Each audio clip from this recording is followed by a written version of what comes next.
So on your setup, the things I like are the following. Club head, no problem there. It's levelly grounded and at a 90-degree angle behind the center of the ball. It's perfect. Club and ball position, center your stance, and for an iron like this, ideal. Feet, shoulder wide. Hips and feet lined up directly perpendicular opposite the club face.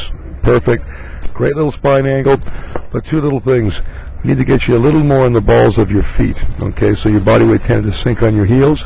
So when you tilt forward a little more, right, you should step back just a wee bit so you have more space to be better balanced instead of sitting on the flats of your feet.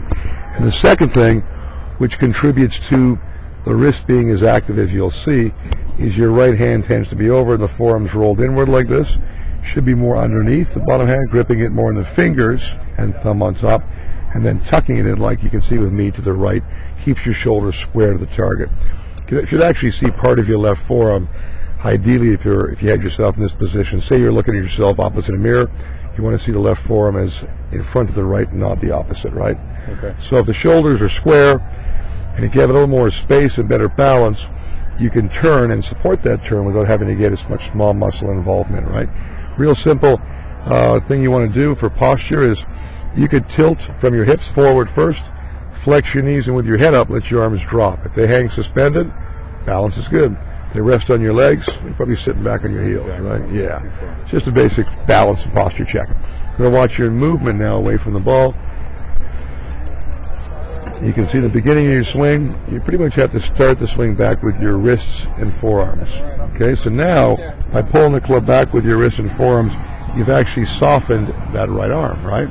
It's not going to fold if you go straight back in one piece. You're going to have to pick it up a little bit manually. So you've done that. From there, now you'll start to set the club up your body. You rise it to the top. And the very top, look at the collapse happens. See that? So you finished your swing about here, and your shoulders have stopped moving, and your arms and hands have continued to narrow, fold, and collapse. So that folding, compared to having some width to your swing, forces you to have to re-extend the club.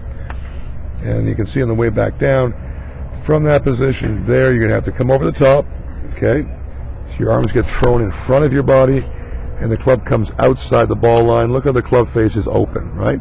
This club, you actually are able to time it a little better and square it up and turn on through.